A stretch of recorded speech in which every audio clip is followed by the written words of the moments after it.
This happened over the course of 3 or 4 years when I was a kid. I can't remember exactly when I got the first one, but I started having this recurring, half-lucid nightmare maybe once every couple of months.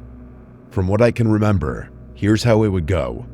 I'd be lying down in bed, only the view wasn't from my first-person perspective.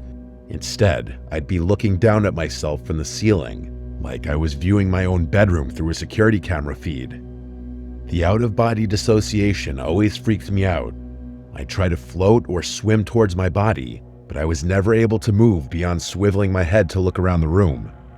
I was half lucid, so I knew it was a dream, but that didn't make me any less scared. After calming myself down, I'd start noticing strange things about my bedroom. For one, the digital clock on my nightstand would always be counting in reverse.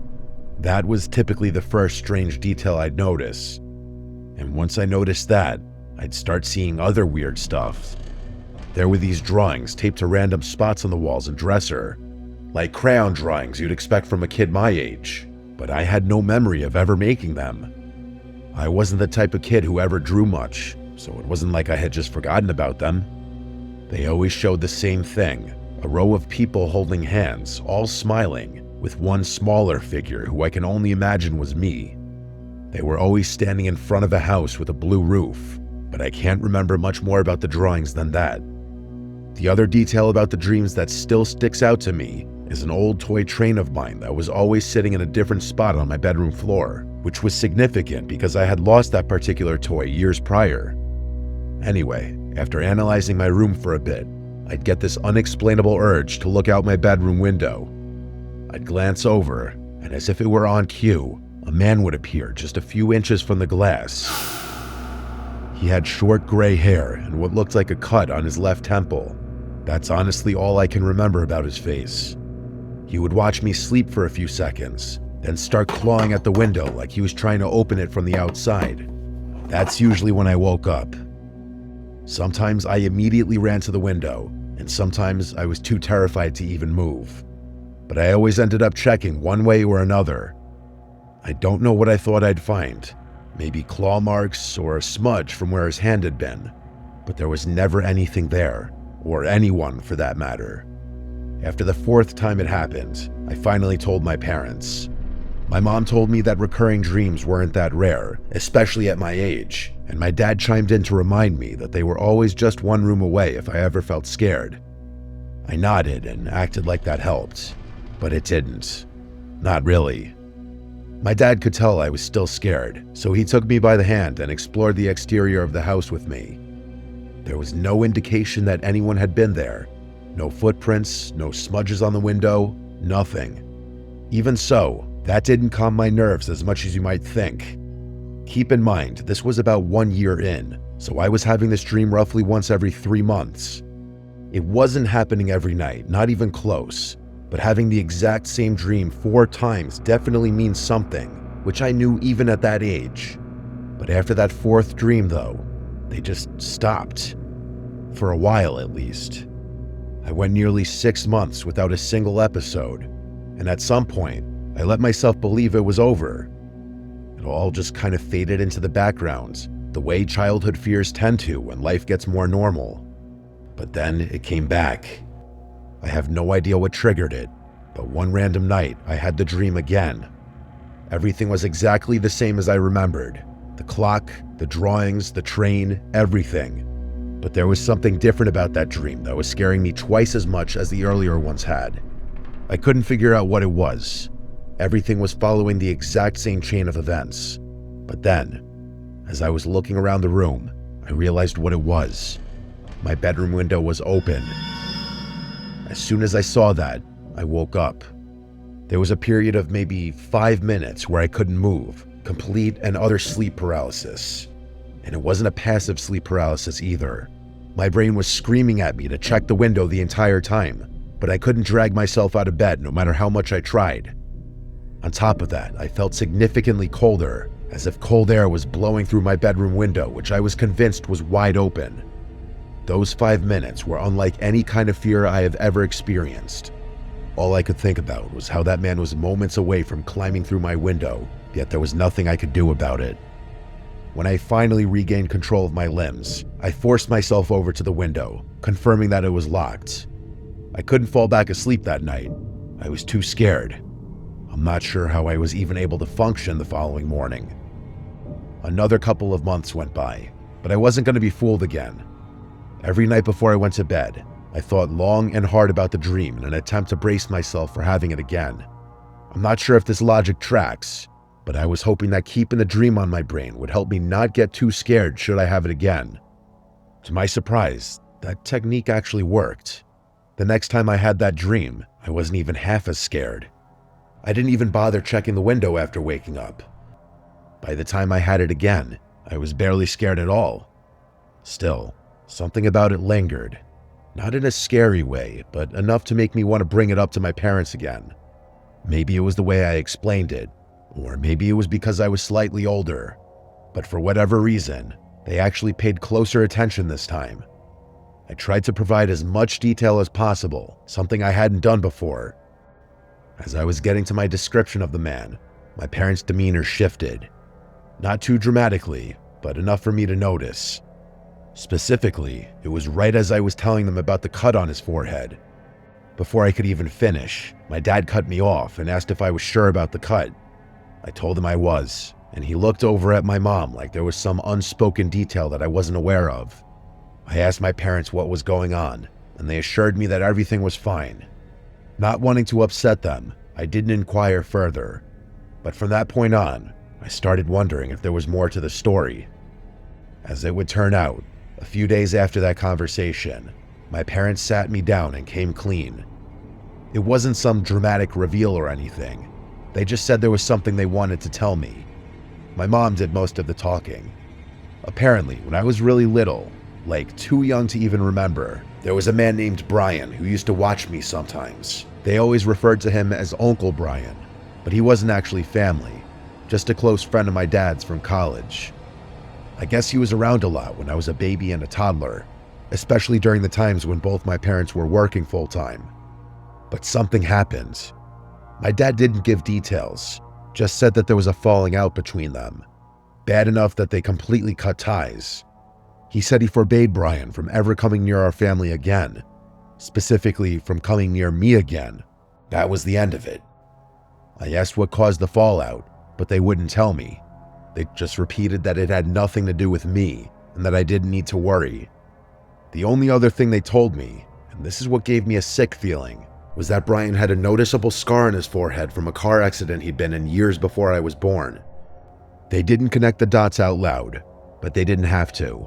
I was old enough to make the connection myself. Later that night, after my mom had gone to bed, my dad lingered in the living room with me a little longer. I could tell he wanted to say more, like he hadn't been totally satisfied with how the conversation went earlier. After a few moments of silence, he told me his theory. He said he thought the dreams were my brain's way of processing something buried really deep, some memory from when I was little, before I could even form full sentences. He mentioned how close I apparently used to be with Brian, how I'd cry when he left the house, how I always wanted him to be the one to read me to sleep. My dad said he couldn't think of any other way I'd know about the scar on Brian's forehead. I didn't know what to make of that. I had no recollection of this Brian person whatsoever. Even now, I still can't recall a single memory with him in it. I had no choice but to move on with my life, though, recurring dream or not. Another handful of months passed. I'm doing my best to describe the timeline as accurately as possible, but it's hard to remember exactly how much time passed in between each dream. That said, the frequency decreased after talking to my parents. I had the dream only once or maybe twice within the next year, but things took a very dark turn sometime in year 4. One night after waking up from the dream, I glanced over at my window, just out of habit, and this time, I actually saw something move. It was just a flicker, but I was 100% sure something had just moved from right outside my window, and just like that, all the fear I had spent years trying to prevent came rushing back. It was actually worse. I jumped out of bed and screamed for my parents, who took me very seriously. My dad sprinted outside in his bare feet while my mom held me tightly. Eventually, my dad came back and started whispering stuff to my mom. They told me to stay put while they called the police. I listened to them and stayed in their room, although I don't remember ever hearing any sirens or other voices besides theirs that night. My dad insisted everything was fine and that the police were going to take care of things. The next day, he confessed to me that he had seen what he thought were extremely faint footprints underneath my bedroom window. I asked him if he thought it was Brian, and he said that was impossible, since they had moved and Brian didn't know where we lived. My dad promised me that nothing bad was going to happen ever, and he would turn out to be right. I never had that dream again. My parents don't like talking about this incident, and I can see why. I'm still yet to get a straight answer out of them, but I've since stopped trying. What I can't wrap my head around is the sickening thought that every time I had that dream, there really was someone outside my window watching me. Was it really plausible that someone had been periodically stalking me for 4 years? It doesn't track, and I can't decide what's scarier. If it really was Brian watching me, or just some complete stranger that my brain associated with him for whatever reason. And who knows how that somehow got translated into my dreams. I've done research, and I still don't even know how that would be possible. Maybe he was making a noise or something, and my brain picked up on it. I really can't say. What I can say is that I'm 95% sure my parents never called the police that night. That's something I will likely never get an explanation for. I'll most likely never get any answers regarding this experience since it happened so long ago. But if I do, I'll send an update.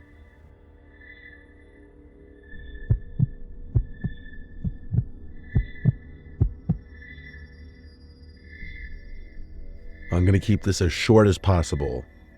Most nights I fall asleep to some form of sound.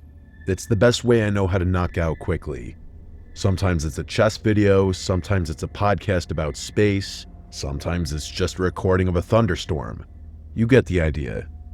I'm a very active dreamer, so whatever I fall asleep to usually gets translated directly into my dreams in some form. For example, if I fall asleep to a soccer compilation, then it's likely I'll have a dream about playing soccer.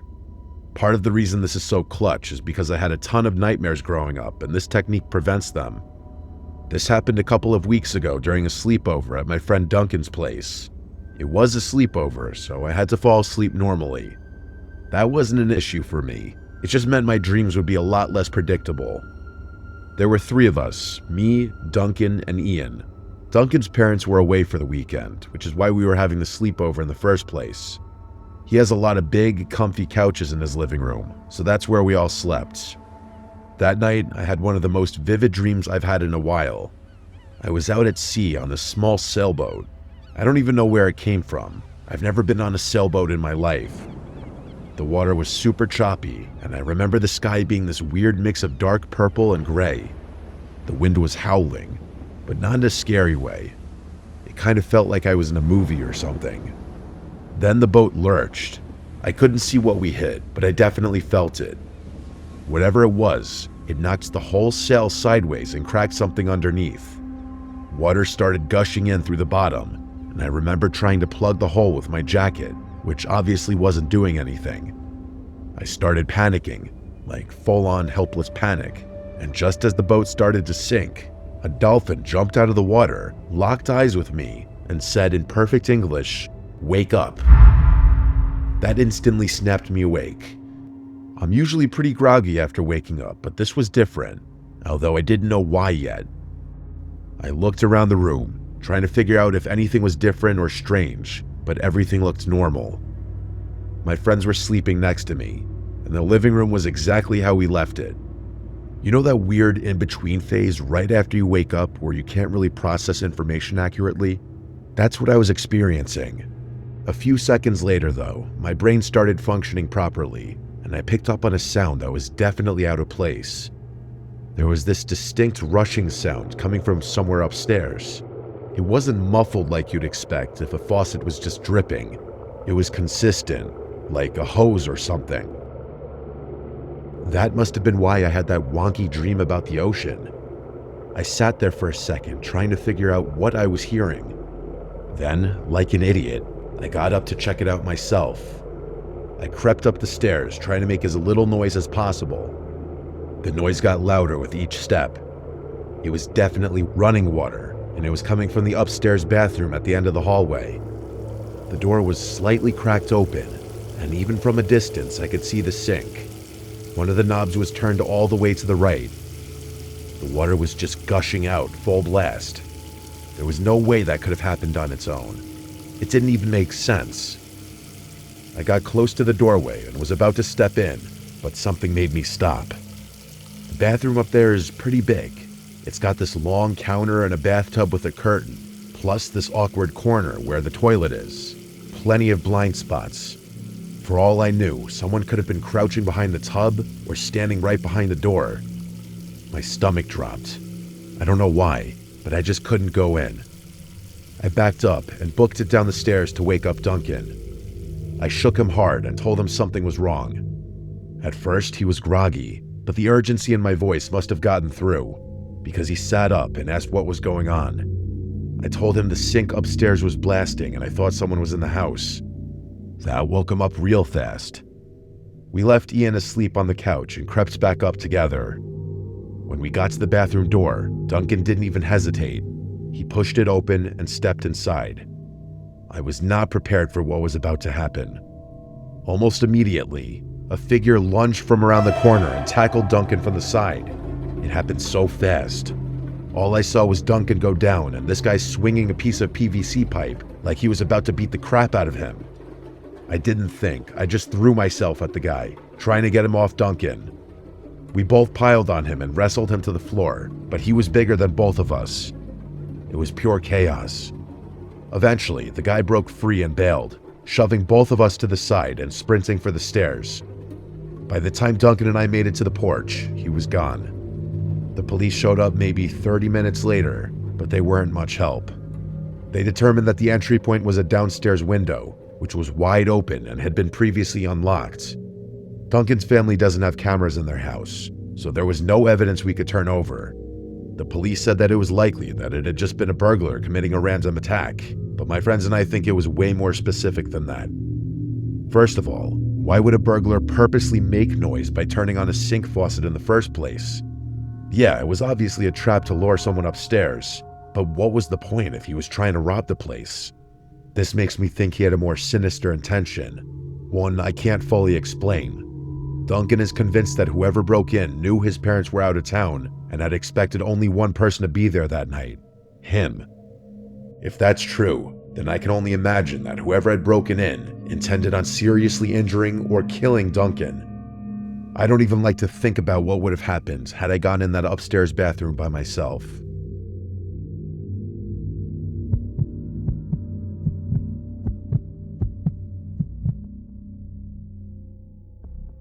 This happened on a Friday night a couple months back. My girlfriend's parents had planned a weekend trip out of town, some kind of anniversary thing, I think. So naturally, my girlfriend Bonnie invited me to stay at her place. Normally, her parents are pretty strict, and sleeping over in her room is definitely off limits, but since they'd be gone the whole weekend, we figured it wouldn't hurt anyone. Bonnie lives in one of those suburban neighborhoods where every house looks the same, quiet enough that by 10 o'clock it always feels deserted. Honestly, that place creeps me out a little whenever I leave late at night, so I was relieved at the thought of just staying put for once.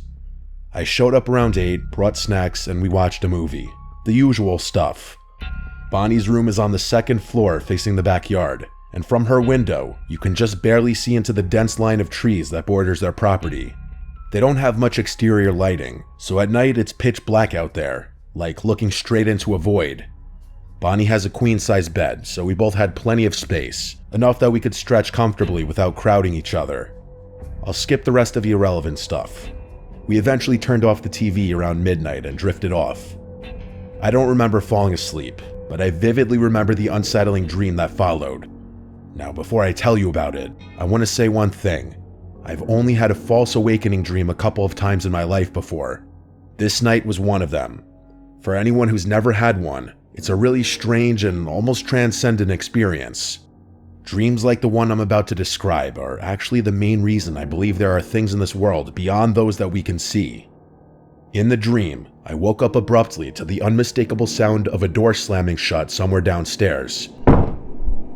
Before I could even process it, rapid footsteps started racing up the stairs. Without hesitation, I shot up in the bed with the intention of intercepting whoever had broken in. but something stopped me. Bonnie's room looked identical to how it had looked when we went to sleep. Every detail exactly as it should have been, except for one thing that I could still picture in my mind's eye even now. A thin yellow glow spilling into the bedroom from the crack beneath the bedroom door. It was just a sliver of light, but for some reason, I couldn't tear my eyes away from it. All my confidence was gone. My vision began tunneling into this little bar of light as everything else started fading to black. The footsteps made it up the stairs and started storming towards the door, but I couldn't do anything about it. I was frozen. And then, silence. I was still fixated on the light below the door when the voices started. At first, it was just one voice, a woman's voice, saying all sorts of nasty things about me. Insults about my appearance, my outlook on life, my future, but then things started getting more personal. It knew things about me, deeply personal things I'd never shared with anyone, not even Bonnie. It started reciting events from my past, things I had said, things I had done, things no stranger would know, things no stranger could know. One voice became two became three, and before I knew it, there were 100 voices tormenting me with my darkest, most repressed secrets. It genuinely felt like the darkest pieces of my brain were being dragged out of my head and thrown under a microscope. I couldn't take it anymore. I threw off the covers, bolted across the room, and swung open the bedroom door, ready to confront whoever was harassing me. But the instant the door opened, every light in the house snapped off, and I was plunged into pure darkness. The voices stopped, and the air turned ice cold, sharp enough to sting my skin, and for a split second, it felt like I'd stepped into another world entirely. I stumbled backwards in a disoriented haze until I found the bed, then scrambled under the covers like I was 6 years old again. And then I woke up. Only I was still dreaming at that point. I just didn't know it. I sat up slowly, obviously still scared, but trying to reassure myself that the nightmare was over. But to my horror, when I looked at the bedroom door, I saw that same beam of light pouring into the room. And then I heard it. The downstairs door slamming shut again, followed by those same frantic footsteps stomping up the stairs. The entire sequence replayed itself with agonizing precision. The footsteps stopping at the door, the voices, the secrets, the whole thing. I couldn't help myself. I again ran towards the door and threw it open, only to experience that same cold darkness as before. When I finally woke up for real, my heart was racing. I was 75% sure I had actually woken up, but I was so disoriented from the strangeness of that double false awakening dream that I couldn't be sure. Bonnie was sound asleep next to me, completely unaware of what I had just been through. That's when I knew I was awake for real. In my dream, I hadn't even thought to look over at the other side of the bed. I started to relax, but when I sat up to look at the bedroom door, I damn near screamed. There, under the door, was that same strip of light that I had seen in my dreams. It was the exact same image. It didn't make sense. Bonnie and I were alone, and every single light in the house was supposed to be off. For a second, I just stared, unsure of what to make of what I was seeing. But then I heard footsteps downstairs, clear as day. Someone was inside the house. Right away, I knew we were being robbed. Without another thought, I pulled out my phone and discreetly called the police. After telling them what was happening, I tiptoed over to the door just to make sure it was locked. Then, I crept back to Bonnie and gently woke her up, putting my hand over her mouth so she wouldn't accidentally make a noise. She didn't scream or anything when I told her, which was a huge relief. It felt like forever, but after a few tense minutes, the police arrived at the house. Things got loud downstairs. The police actually kicked in the front door, and there was a bunch of shouting. When I felt like it was safe to do so, I went downstairs just in time to see two masked men being ushered into a police car in cuffs. I talked to the officers for a bit and thanked them before going back upstairs. It was late, but Bonnie's parents rushed back from their trip early once they heard what had happened. They weren't even mad that I had stayed the night. After hearing my story, they were actually grateful. About a week after that, Bonnie called me with more information. The officers told her parents that the two men who had been arrested admitted to breaking in because they'd seen a Facebook post about their trip and didn't think anyone would be home. As odd as it sounds, thinking about the actual break-in doesn't bother me all that much. The reason I can't get this experience out of my head is because of that damn dream. I can accept that the noise of the break-ins made its way into my head somehow. That part's fine. But what I don't understand is the actual content of the dream. Bonnie thinks I have some unresolved demons lurking somewhere in my subconscious, but I don't like thinking about that possibility. And as for the door, I was lying down, so I wouldn't have been able to even see the door, let alone conjure up a perfect image of it in my head.